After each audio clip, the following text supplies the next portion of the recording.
Sounds harsh, right? Well, hold on to your petticoats because the weirdness is just beginning.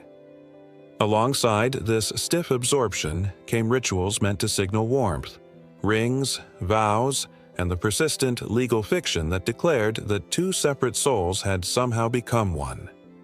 It was as if the law whispered, "Yes, you've technically vanished, but we'll pretend it's all for love."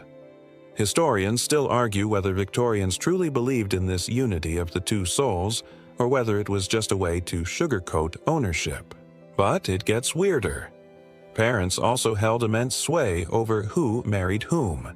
For much of the period, parental consent could override youthful passion, especially for the underaged. Yet loopholes abounded. Couples could elope to Scotland, where laws were looser, or slip into clandestine common law arrangements. This made marriage a cat-and-mouse game, authority versus ingenuity. The weird part is that Victorian law quietly tolerated many of these runaways, often letting the marriages stand rather than tearing them apart. In its sternness, the system allowed little cracks of mercy.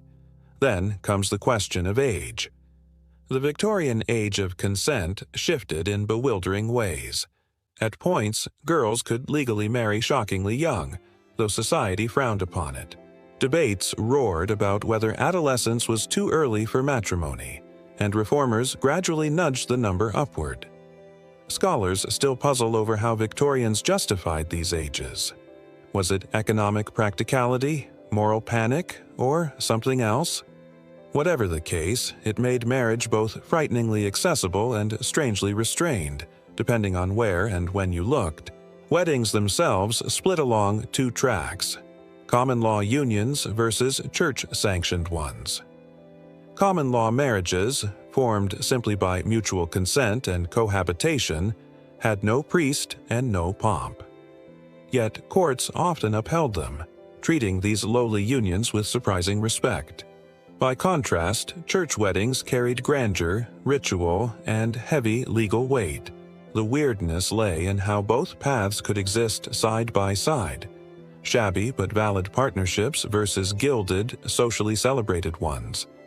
Both were real, yet society insisted on elevating one while quietly tolerating the other. Even the little symbols mattered. A ring wasn't just jewelry, it could anchor legal recognition. The vows exchanged at the altar weren't only poetry, but binding terms, spoken into the machinery of